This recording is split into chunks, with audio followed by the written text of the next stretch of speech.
Já imaginaste que cada flor no teu jardim é uma máquina biológica de precisão extrema? A sua forma é o resultado direto de funções de engenharia biológica.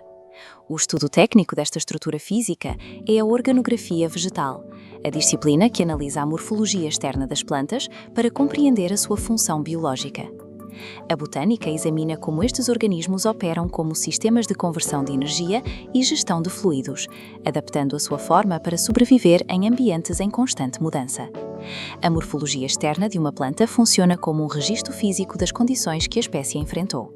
Cada característica anatómica é uma resposta a um desafio ambiental específico. Através da análise destas estruturas, podemos observar as pressões evolutivas e geológicas acumuladas que moldaram a vida vegetal ao longo de períodos extensos.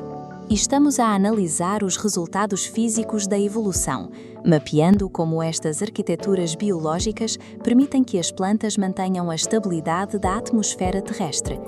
Dentro do reino vegetal, existe uma distinção clara entre organismos baseada na complexidade dos seus métodos de propagação. As plantas que desenvolvem flores visíveis são classificadas como fanerógamos, enquanto as que produzem sementes são denominadas espermatófitos. Estas características definem as linhagens com maior capacidade de dispersão. A produção destas estruturas exige um investimento elevado de recursos metabólicos, desviando energia que seria utilizada apenas no crescimento vegetativo para a especialização reprodutiva. O sistema de suporte básico é composto pelos órgãos vegetativos, raízes, caules e folhas. Estes componentes garantem a nutrição e a estabilidade estrutural do indivíduo. Em contrapartida, os órgãos reprodutores, como as flores e os frutos, são módulos especializados, cujo design é orientado exclusivamente para a continuidade da espécie. Na base deste sistema reprodutor, encontramos o pedúnculo e o pedicelo. Este diagrama ilustra como estas hastes gerem a distribuição de carga quando a flor é submetida a pressões externas, como o vento. Estas estruturas funcionam como eixos mecânicos flexíveis, permitindo que a flor se mova sem que ocorra a ruptura dos tecidos de ligação.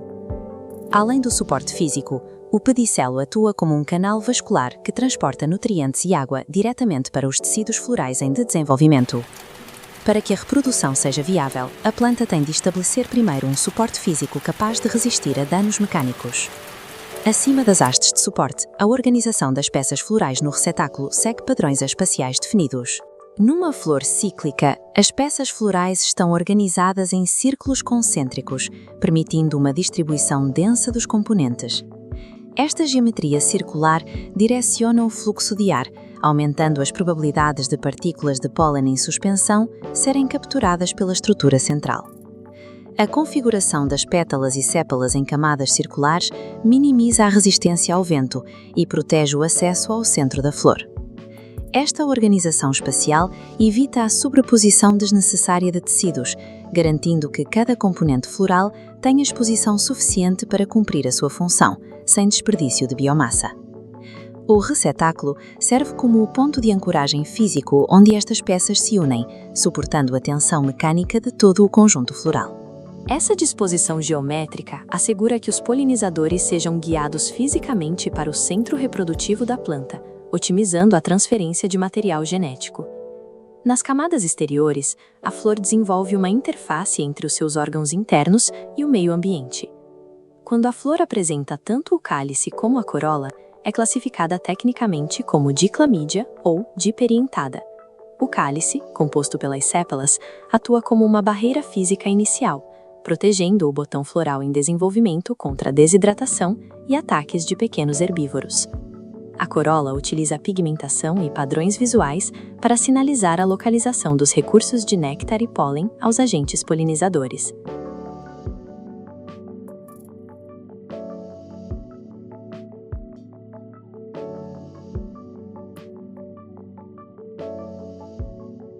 A planta mantém assim um equilíbrio entre a necessidade de proteção dos seus gâmetas e a necessidade de atrair vetores externos para a fertilização. No interior dessas camadas, os sistemas masculino e feminino, o androceu e o gineceu, operam frequentemente em simultâneo dentro da mesma estrutura. Uma flor hermafrodita possui ambos os aparelhos reprodutores, o que lhe permite ser autônoma na produção e recepção do pólen. Esta característica permite que indivíduos isolados consigam produzir descendência sem a necessidade imediata de outro parceiro na proximidade direta. Contudo, a proximidade física entre o pólen e o ovário da mesma flor cria o risco de autopolinização, o que pode reduzir a variabilidade genética da espécie. Para evitar esta limitação, muitas plantas utilizam mecanismos de maturação em tempos diferentes ou barreiras químicas que impedem a fertilização pelo próprio pólen. A flor integra assim proteção física e sinalização biológica, operando como um centro de processamento para a diversidade genética da espécie. Para além das pétalas e dos estames, algumas espécies utilizam uma configuração que protege o potencial reprodutivo de forma ainda mais profunda. Numa flor epígena, o receptáculo desenvolve-se em torno do ovário. Esta fusão estrutural isola os tecidos reprodutores dentro da base da flor. Esta posição define o ovário ínfero. As camadas de tecido envolventes proporcionam isolamento contra variações bruscas de temperatura e danos físicos diretos. Esta arquitetura minimiza a exposição do ovário a ameaças externas, aumentando a viabilidade das sementes sob condições de estresse ambiental.